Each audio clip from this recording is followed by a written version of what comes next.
A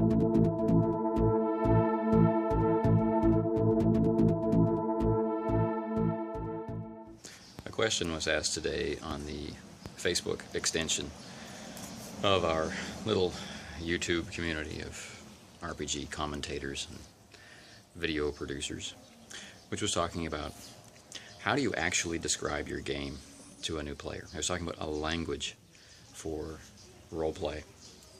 And I guess 9 months at the time of this filming ago, a former YouTube member, same old G, and I had a long hangout, about an hour and 20 minutes, on that very same topic. It's a topic I think is going to become more and more important as gamers discover the hobby later in life or come back to it after a period of time away from it and, don't have access to a local group and have to use things like Hangouts or playing online to play at all. Before you get hooked into playing with a group, how do you discover what the experience of play will be like? Can you discover what the experience of play will be like before you get involved? So I think this is a very valuable question. I think it's a question that will continue to evolve year after year as new games come out, as new ways of doing the same old thing are developed, and as new trends rise and fall. What's going to be popular in the next few years, meaning what are you going to find other people online in your time zone looking to do? This is going to constantly be in flux, and so this language of play will continue to evolve.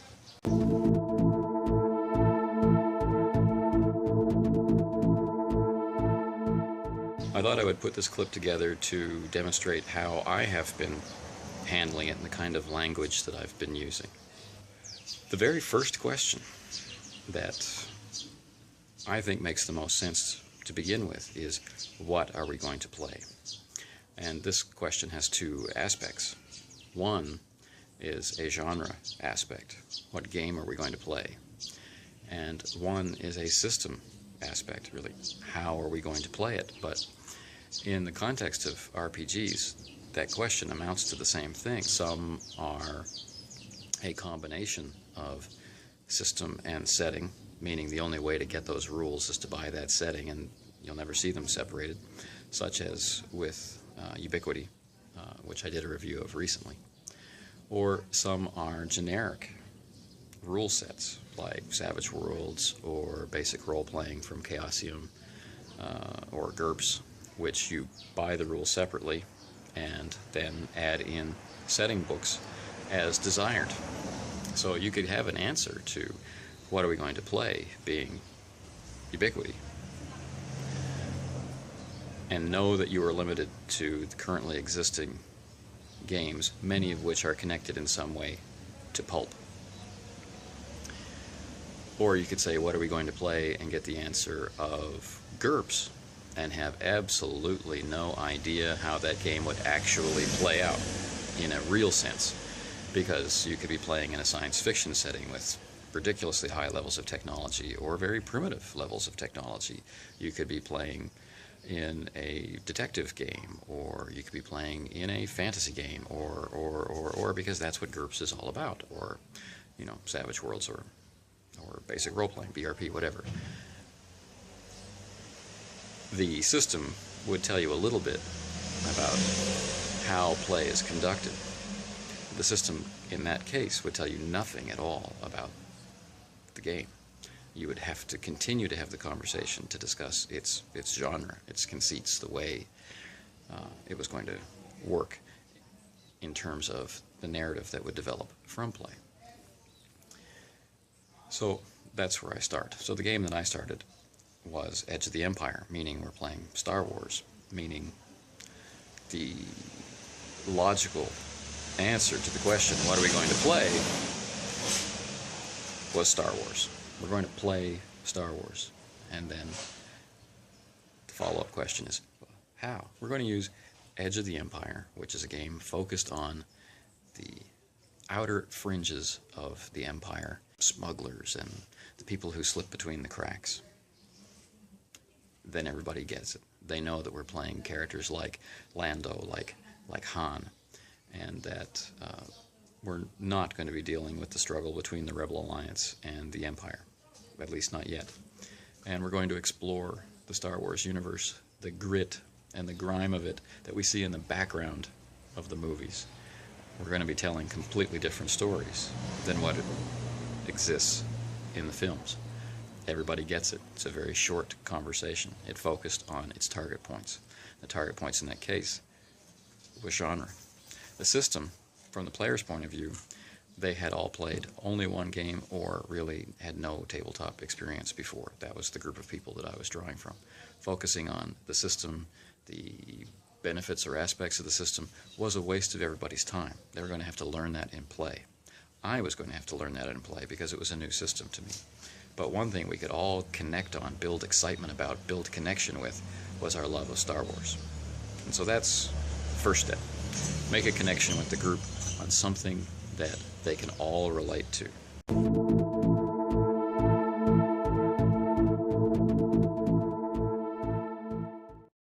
The next part was establishing how play would actually go session to session.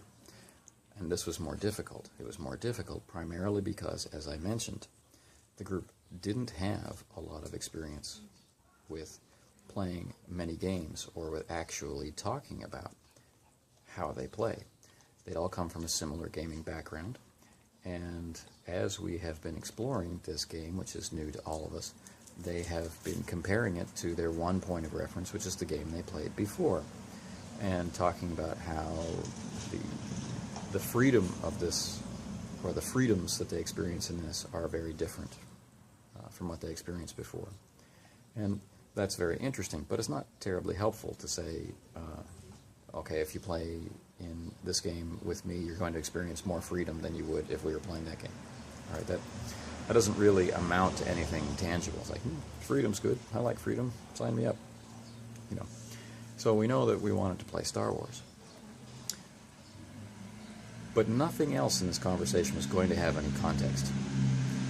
So the next thing I did was to actually just play with them. I didn't get into what I like to do as a game master, how I normally run games and that sort of thing. I made sure that character creation was easy for everybody.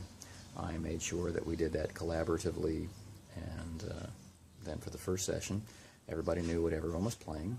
Everybody knew the universe very well and what kind of mood we were going for, and that was enough.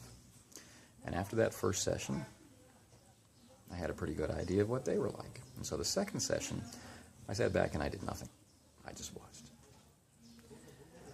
And all of their particular traits or their play styles, that's what I focused on. So that we could have a conversation about what they actually did and what they actually like to do and what they like and dislike about what other people do in an actual game session. And as I started these conversations, I gave them labels. Right? And I talked about in character versus out of character. I talked about, one moment please. I talked about expressing yourself in the first person or the third person. I talked about awareness of how the genre would influence narration and how I would not be running them through a scripted story. This is where I exerted myself into the conversation. This is what I'm going to do. How do you feel about that? And at the end of that conversation, we are prepared to move into the third session.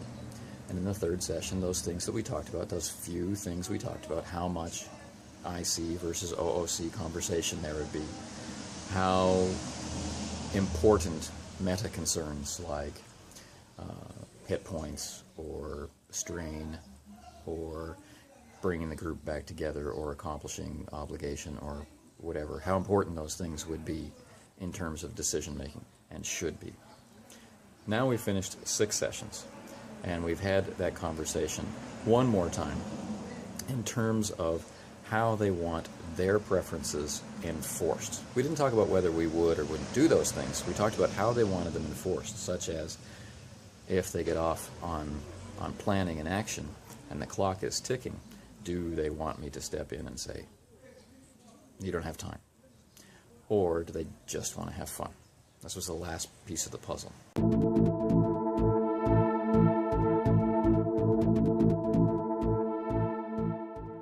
So what was this conversation really about?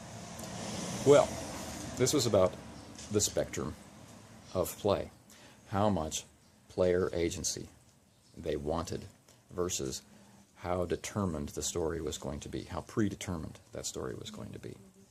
It was a conversation about metagaming. In-character conversations versus out-of-character conversations versus use of time in-game and out-of-game. It was about the choice of voice. How was narration to be conducted? I do something, or my character does something, using the character's name instead of my character. That's what it was about. To some degree, we had a minor conversation about what the narrative structure was like, but that's already encapsulated in how much agency they have and how much agency the actual story will allow. How much collaboration they should expect before the game started, how much collaboration they should expect on a campaign design level as play continues, and if this story is going anywhere, meaning I expect to take it through a specific arc or not. At no time did the terms sandbox, gamist, narrativist, simulationist, big model, railroad, partial railroad, at no time did any of these terms come up.